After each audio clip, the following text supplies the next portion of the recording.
परमात्मा कहते हैं मेरी जो साधना करेगा, जो मैं बताऊंगा, उससे तुम्हारे पाप नाश हो जाएंगे, पुण्य पुण्य शेष बचेंगे। जैसे पहले, अब क्या होता है कि खेती में जैसे खरपतवार उग गया, तो खरपतवार को खत्म करने के लिए एक ऐसी मेडिसिन बन गई, उसको जब सिंचाई करते हैं, उसको डाल देते हैं, वो घास को नष्ट कर देती है, खरपतवार को, और फसल को हानि नहीं करती।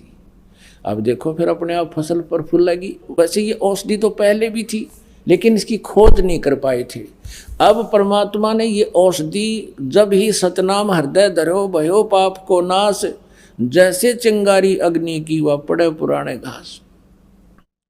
ये पाप नाशक मेडिसिन पहले भी थी अपने सदग्रंथों में, कबीर सागर में, कबीर जी की वाणी में, लेकिन इसकी खोज नहीं हुई थी। अब इस दास पर दया करी परमात्मा ने, उसकी खोज होगी, तो अब वो पाप नाशक औषधि आपको मिलेगी। आपके पाप ऐसे जल जाएंगे जैसे घास जल गया उस औषधि थे, मेडिसिन थे, और फसल न्यो की न्यो रहेगी, तो आपके पुण्य बच जाएंगे और पाप नाश हो जाएंगे।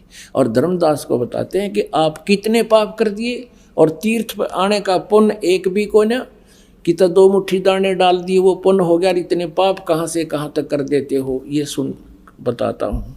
अब धर्मदास जी कह रहे थे, भगवान आप अपने आप को परमात्मा कह रहे हो, आप तो शरीर में दिखाई देते हो, भगवान तो निराकार सुना है, और विष्णु जी की पूजा कर मूर्ति ले रहा, और फिर भी भगवान निराकार। अब धर्मदास जी को परमात्मा कहते हैं, हम उतरे तुम काज सुन से किया पियाना, शब्द रूप धर दे समझ बाणी सुर ज्ञाना। परमात्मा कहते हैं मैं तुम्हारे कारण सतलोक से अपने निज स्थान से चलकर अवतरित हुआ हूँ, यहाँ उतरा हूँ। और वेद भी यही कहते हैं, वो परमात्मा अपने निज स्थान, वो तीसरे मुक्ति धाम में रहता है, वहाँ से गति करके आता है, अपने रूप को सरल करता है, और अच्छी आत्माओं को वो कबीर देव, कबीर भगवान आकर मिलता है, उनको ज्ञान देता है।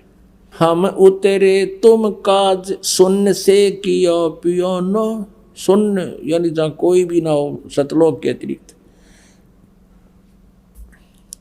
शब्द रूप धर देह समझ बाणी सुर ज्ञाना।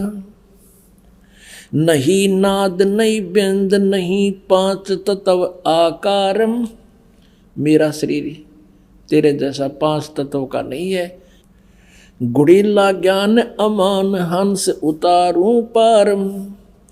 परमात्मा कहते हैं नरक परख कर देख, नो कर ले हाथ ला के देख ले मेरे शरीर का, नरक परख कर देख, नहीं भौतिक हमरे काया, हम उतरे तुम काज नहीं कुछ मोह ना माया।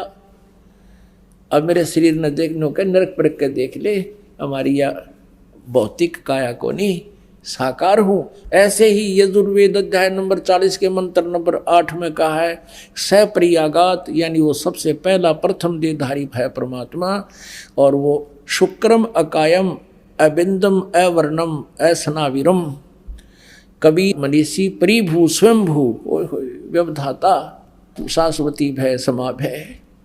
वो कबीर परमेश्वर, कबीर वो विद्वान रूप में प्रगट परमेश्वर कबीर जी, उसका शरीर वो कबीर परमेश्वर है, उसका शरीर शुक्रम अकायम, माता पिता के योग से बना हुआ, शुक्र से बना हुआ उसका शरीर नहीं है, और नाड़ी आदि का जोड़ जंत्र भी उसके शरीर में नहीं है, वो स्वयंभू है, वो परिभू है। अब यहाँ ये अनाड़ी वेदों के विद्वान कहलाने वाले नकली कहते हैं, यजुर्वेद अध्याय नंबर 40 के श्लोक 8 में कहा है, परमात्मा कहता मैं अकायम हूँ। फिर स्वयंभू क्यों कहा, असनाविर क्यों कहा, शुक्रम अकायम क्यों कहा? तो ये अज्ञानी थे, कहते दिखत के तो नैन चश्मिन का फेरा मोतिया बंदरे। यहाँ परमात्मा कह रहे हैं नरक परख कर देख नहीं भौतिक हमरे काया, हम उतरे तुम काज नहीं कुछ मोह न माया। परमात्मा कहते गगन सुन में धाम है, ऊपर सतलोक में शिखर में मेरा स्थान है।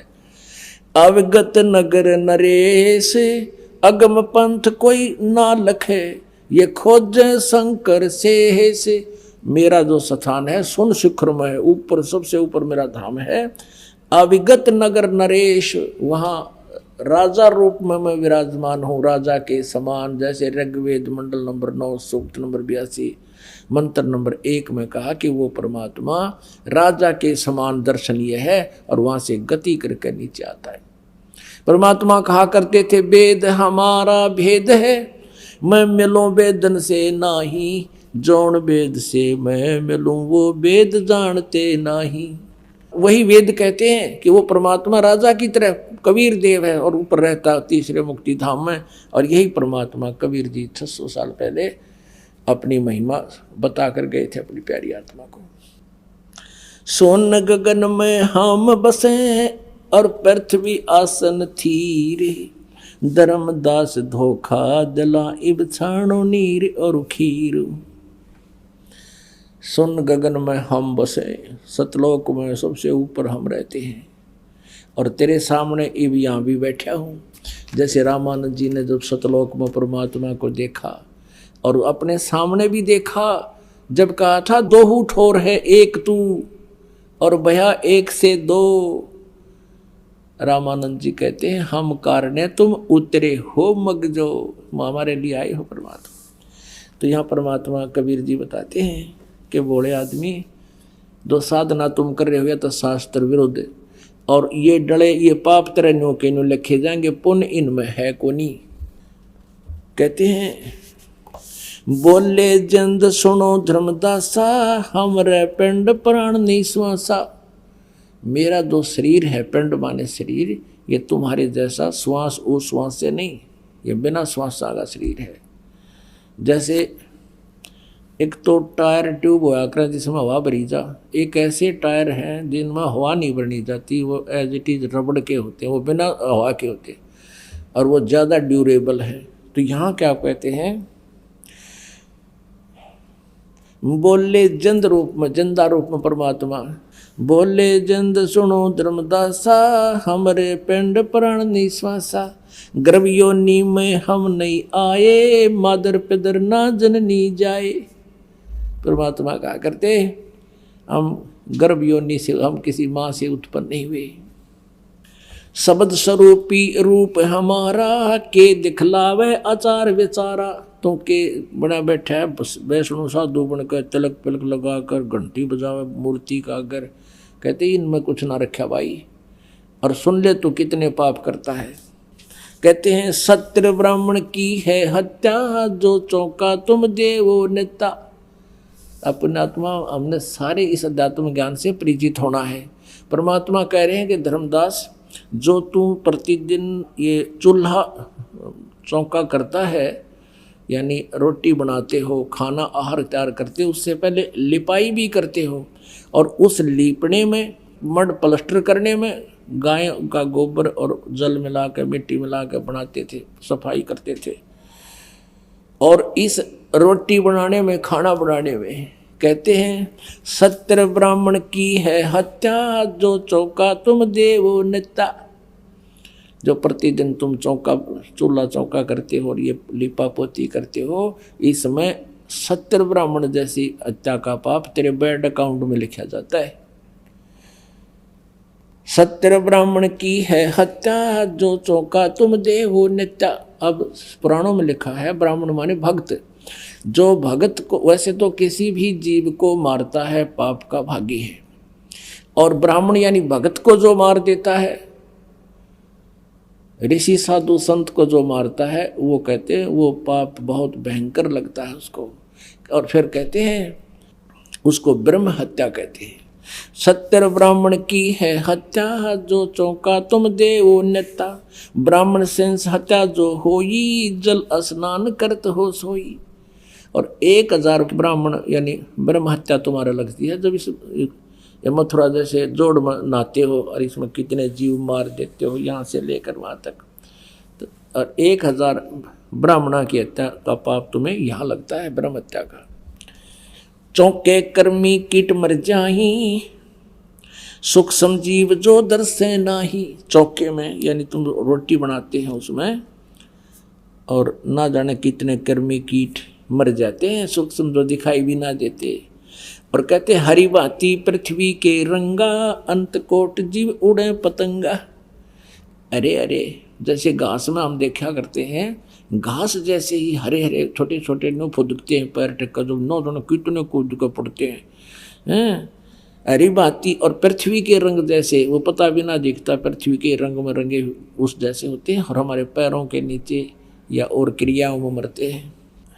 हरी भांति पृथ्वी के रंगा, अंत कोट जीव उड़े पतंगा। तारक मंत्र कोट जपाई, वो जीव हत्या उतरे नाही। तुम कितने ये राम राम कृष्ण हरे कृष्ण राधे श्याम कहते, ये तारक मंत्र नहीं है, और तुम इनको तारक यानी ये पाप नाशक और पार करने वाले मंत्र मानकर जाप करते हो। कहते हैं ये तारक मंत्र कोटि जपाई, ये जीव हत्या उतरे नाही। ये तुम्हारे जो पाप लिखे गए ये कट नहीं तुम्हारे इन मंत्रों से। पृथ्वी ऊपर पग जो धारे, करोड़ जीव एक दिन में मारे। ओए होए, कहते सारा दिन में करोड़ों जीव मार कर शाम को विश्राम लेते हो, तुम अपने धंधे के लिए भी काम करते हो। अपने आत्माओं, आपके मन में एक शंका उत्पन्न होएगी कि भी जैसे पोचा तो हम भी लगाते हैं, और आजकल तो पोचा भी एक दूसरे स्टैंडर्ड का हो गया, वो उस तरह लगाते हैं, वो फिनाइल फिनोल छिड़क के या वैसे पोचा मारते हैं, तो उसमें भी जीव हिंसा होती है। अब शंका होगी कि ये तो हमारे को भी पाप लगेंगे। तो यहीं इसमें, इस भक्ति में, और आज तक हम सुनते करते आ रहे थे उस भक्ति में दिन और रात का अंतर है। जैसे हम प्रतिदिन वस्त्र पहनते हैं, ये वस्त्र प्रतिदिन मैले भी होते हैं, प्रतिदिन इनको हम साबुन और जल से धो लेते हैं, ये उज्जवल रहते हैं। ऐसे ही जिनको साबुन और जल का अभाव होता है, उनके कपड़े इसे हो जाते हैं मैल में ग्रस्त, कपड़े का रंग भी दिखाई नहीं देता, ये सफ़ेद हैं या काले।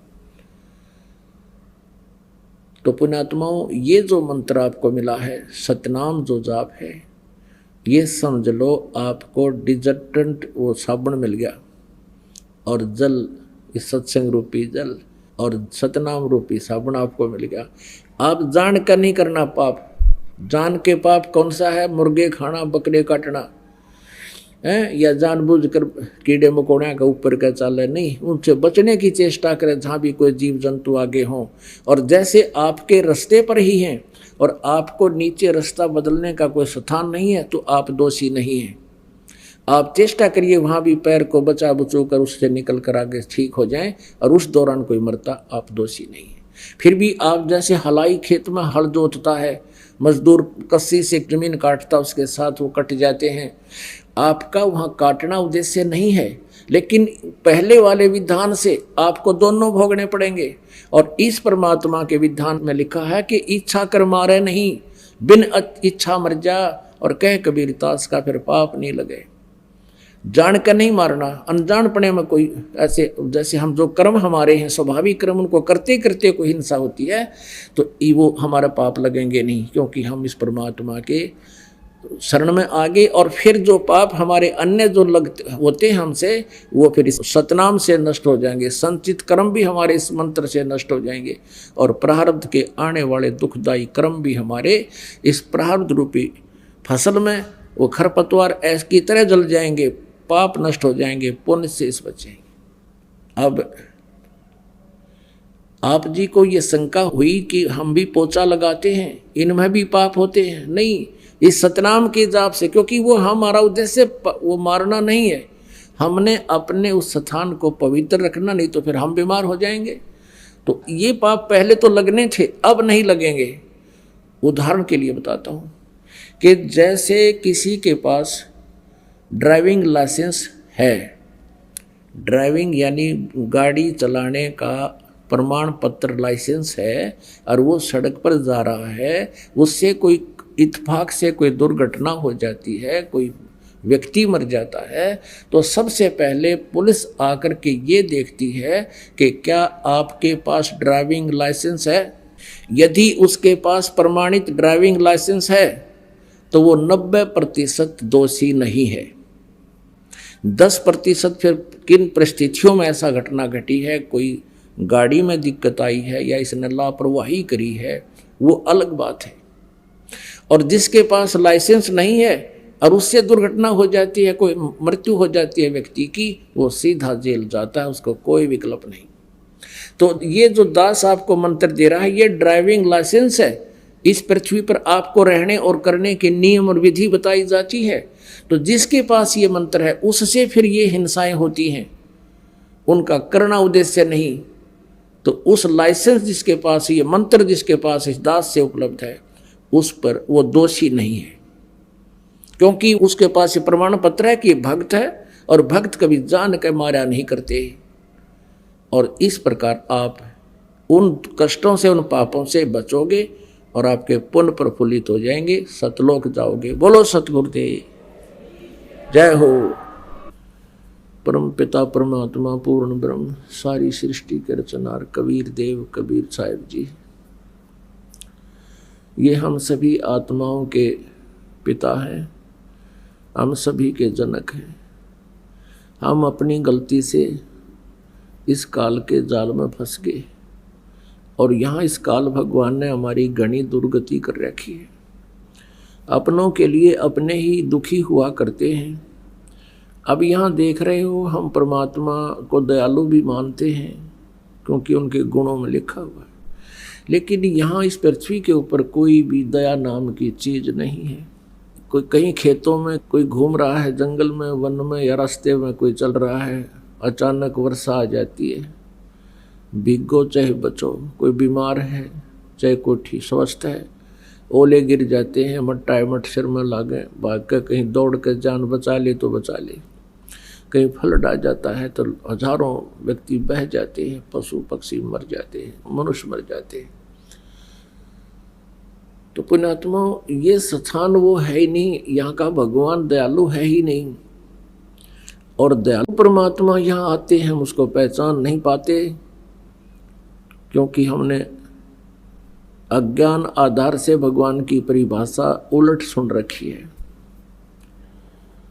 हमने परमात्मा को ना पहचान कर जो भगवान नहीं है उनको भगवान मान रखे है। जैसा कि कल आप जी को श्री शिव महापुराण के अंदर प्रकरण दिखाया था, ये काल भगवान जो यहाँ का भगवान है, जो काल है, भगवान माने स्वामी, कंट्रोलर।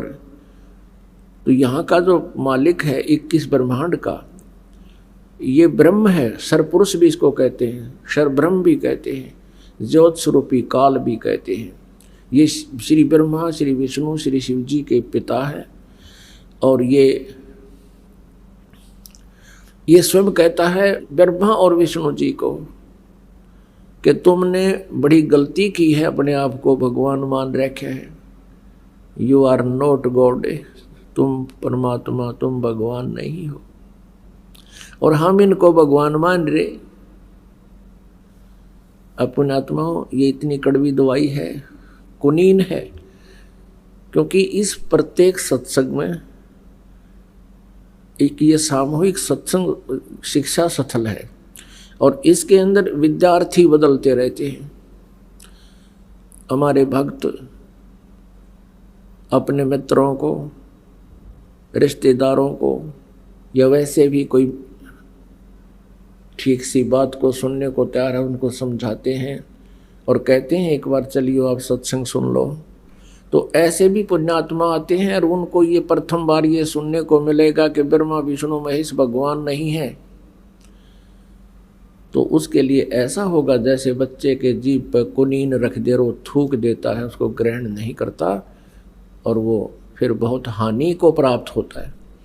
तो उस कुनीन को खाने के लिए उसको शुगर कोटेड कर देना अनिवार्य है ताकि आसानी से वो गले उतर जाए। तो शुगर कोटेड करने का उद्देश्य है कि जैसे एक बार ये कह दिया कि ब्रह्मा विष्णु ये भगवान नहीं है, ईश नहीं है, तो ये कुनीन तो दर्दी सीधी जीव पे, और फिर उनके प्रमाण उनकी जीवनी में लिखा दिखा दिया तो वो शुगर कोटेड होगी, फिर आसानी से गले उतर जाती है। तो ये प्रमाण आपको एक बार फिर दिखाते हैं। ये देखिएगा शिव महापुराण हिंदी टीका सहित संस्कृत भी साथ है, भाग 1।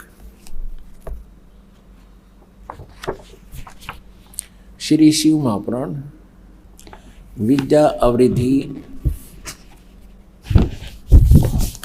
पंडित ज्वाला प्रसाद जी मिश्रकृत हिंदी टीका सहित खेमराज श्री कृष्णदास प्रकाशन बम्बई। इसमें थोड़ा सा हिंट देंगे आपको हम।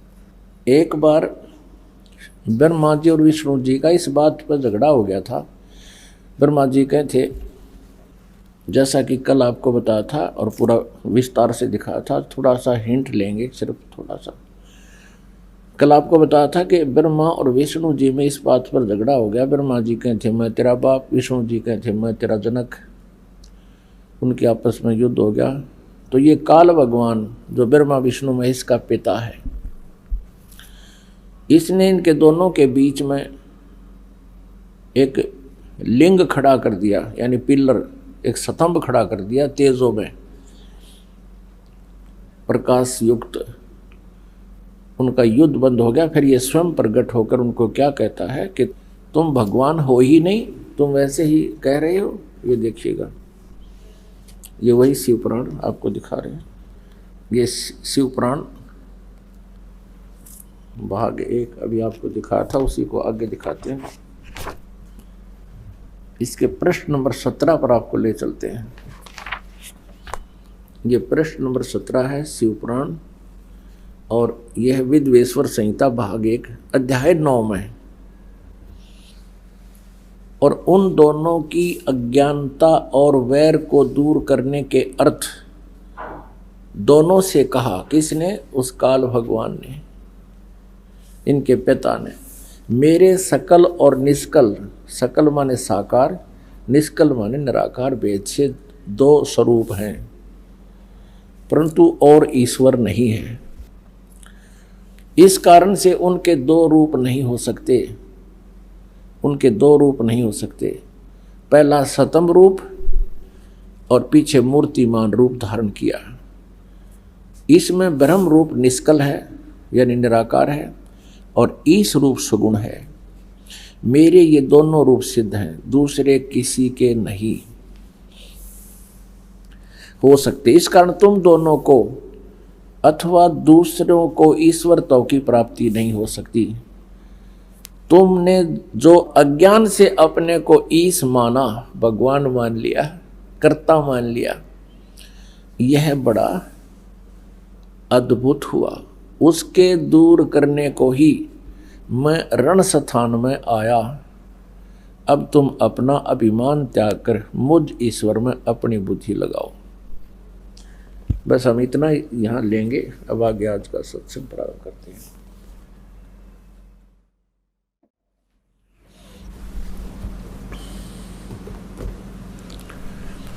इस पवित्र पुराण ने स्पष्ट कर दिया कि ब्रह्मा और विष्णु ये प्रभु नहीं है, भगवान नहीं है, स्वामी नहीं है।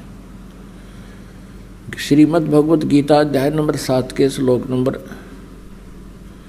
12 से 15, 20 से 23, 20, 21, 22, 23 इसमें स्पष्ट किया है कि इन तीनों गुणों रजगुण ब्रह्मा, सतगुण विष्णु, तम गुण शिव जी की पूजा जो करते हैं, इन्हीं तक जिनकी बुद्धि स्थिर हो चुकी है, आगे किसी का ज्ञान सुनने को तैयार नहीं, इनकी बुद्धि हरी जा चुकी है, जिनका ज्ञान हरा जा चुका है, वो राक्षस स्वभाव को धारण किए हुए मनुष्यों में नीच दूषित कर्म करने वाले मूर्ख, गीता ज्ञानदाता ये ब्रह्म काल कहता है, मेरी भक्ति भी नहीं करते। और अन्य देवताओं की पूजा जो बुद्धिहीन लोग करते हैं, वो शास्त्र विरुद्ध होने से व्यर्थ है। पुण्यात्मा, इस यथार्थ ज्ञान को देने के लिए परमात्मा स्वयं आते हैं अपने सतलोक से चलकर, और उस सतलोक से चलकर यहाँ आए थे इस अज्ञान को हटाने के लिए। उसी उपलक्ष्य में ये 5 दिवसीय समागम समारोह ये चल रहा है। जिस उपलक्ष्य से परमात्मा यहाँ आए थे, उसी उद्देश्य से वो अपनी एक प्यारी आत्मा धर्मदास जी को मिले थे। धर्मदास जी एक बहुत बड़े धनी थे, बांधवगढ़ में रहते थे, इतने रईस थे, इतने रिच मैन थे, कहते हैं उनके दादे और परदादों से और पिताजी से वहाँ के राजा लोग प्राकृतिक आपदाओं के समय वित्तीय सहायता प्राप्त किया करते थे। कहने का भाव ये है कि इतना सेठ होकर, इतने पैसे घर पर होते हुए, सर्व सुख होते हुए, जिस पुण्यात्मा में परमात्मा की तड़फ है, उसकी चाह है, तो उसके पूर्व जन्म के पुण्य कर्मों में कोई कमी नहीं होती, उसके संस्कार में कोई कमी नहीं। लेकिन कमी है, कोई त्रुटि है तो तत्व ज्ञान और परम संत की होती है। उसकी पूर्ति के लिए परमात्मा स्वयं आकर के उस प्यारी आत्मा को उस मथुरा के अंदर मिले जब धर्मदास जी तीर्थ यात्रा पर निकले हुए थे, उस लोक वेद के आधार से परमात्मा धर्मदास जी को बता रहे हैं कि तुम जो ये तीर्थ स्नान करने जाते हो ये बहुत ही व्यर्थ है, इसका कहीं यूज नहीं है। और इन यात्राओं से आपको पाप ही पाप लगता है, पुण्य कोई मिलता नहीं। भक्ति आपकी शास्त्र अनुकूल ना होने से, शास्त्र अनुसार ना होने से, गीता जी अध्याय नंबर 16 के श्लोक नंबर 23 अनुसार के जो शास्त्र विधि को त्याग कर मनमाना आचरण करते हैं, उनको न तो कोई सुख होता है, न उनकी गति होती है, और न ही उनका कोई सिद्धि प्राप्त होती है, अर्थात यूजलेस। तो तुम साधना कर रहे हो, हरे राम हरे कृष्ण कृष्ण कृष्ण हरे हरे, राधे राधे श्याम मिला दे, ओम नमः शिवाय, ओम भगवते वासुदेव नमः, ये मंत्र ही जाप करने के नहीं है। क्योंकि पवित्र गीता जी में कहीं भी इन मंत्रों का प्रावधान नहीं है और कोई आदेश नहीं है। श्रीमद् भगवत गीता और पवित्र चारों वेद ये गॉड गिवन स्पिरिचुअल नॉलेज है, ये परमात्मा का दिया हुआ आध्यात्मिक ज्ञान है। इस ज्ञान में जो लिखा है, विधान है, उसी का हमने पालन करना चाहिए। इसको त्याग कर यदि हम किसी लोक वेद के आधार से, किसी ऋषि मुनि के कहने तक हम कोई अन्य साधना कर रहे हैं तो शास्त्र विधि रहित है और जो व्यर्थ है, जिस कारण से हम परमात्मा के दोषी होते हैं। जो विधान को तोड़ देता है वो अपराधी होता है, धारा से छोटी हो या बड़ी, अपराध उसको ने कर ही दिया। तो इसलिए हमने अपने सदग्रंथों में लिखे हुए प्रभु के आदेश का पालन करना चाहिए। श्रीमद् भगवत गीता में अध्याय नंबर 3 के श्लोक नंबर 10 से लेकर 15 तक स्पष्ट किया है कि जो यज्ञ नहीं करते, ये पांचों यज्ञ नहीं करते, वो चोर हैं। और यज्ञ करने के लिए बताया है कि उस पूर्ण परमात्मा को इष्ट रूप में पूज्य मानकर उसकी भक्ति करो, तब आपके शास्त्र अनुकूल कर्म बनेंगे। उन कर्मों का फल फिर परमात्मा आपको देंगे, वो आपके पुण्य होंगे। और गीता जी अध्याय नंबर 8 के श्लोक नंबर 13 में कहा कि ओम इति एकाक्षरम ब्रह्म व्यवहारन मामनुसमन ये प्रयाति तजन देहम स याति परमाम गतिम। ये गीता ज्ञानदाता ब्रह्म कहता है कि मुझ ब्रह्म का, माम ब्रह्म, मुझ ब्रह्म का केवल ओम एक अक्षर यही है, उच्चारण करके सिमरण करता हुआ ये प्रयाति तजन देहम, जो शरीर त्याग कर जाता है, स याति परमाम गतिम, वो ओम के सतर की, ओम नाम के जाप के सतर की जो परम गति होनी है, यानी ब्रह्मलोक प्राप्ति होती है। ओम ब्रह्म का मंत्र है और ब्रह्मलोक में वो साधक चला जाता है। गीता जी अध्याय नंबर 8 के श्लोक नंबर 16 में लिखा है कि ब्रह्मलोक पर्यंत भी सभी लोक पुनरावृत्ति में है।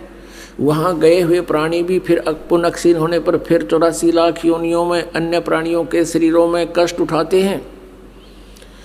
इसलिए गीता ज्ञानदाता कहता है 7वें अध्याय के 18वें श्लोक में कि मेरी भक्ति भी अनुत्तम है, मेरे वाली गति भी अनुत्तमाम अति अश्रेष्ठ है। क्योंकि गीता अध्याय नंबर 4 के श्लोक नंबर 5 और 9 में, गीता अध्याय नंबर 2 के श्लोक नंबर 12 में गीता ज्ञानदाता कहता है अर्जुन तेरे और मेरे बहुत जन्म हो चुके हैं, आगे भी होंगे, ये ना सोच कि हम अभी अभी जन्मे हैं। इसलिए गीता जी अध्याय नंबर 15 के श्लोक नंबर 1 से लेकर 4 में 16 और 17 श्लोक में स्पष्ट किया है कि जब तत्वदर्शी संत मिल जावे, तत्वदर्शी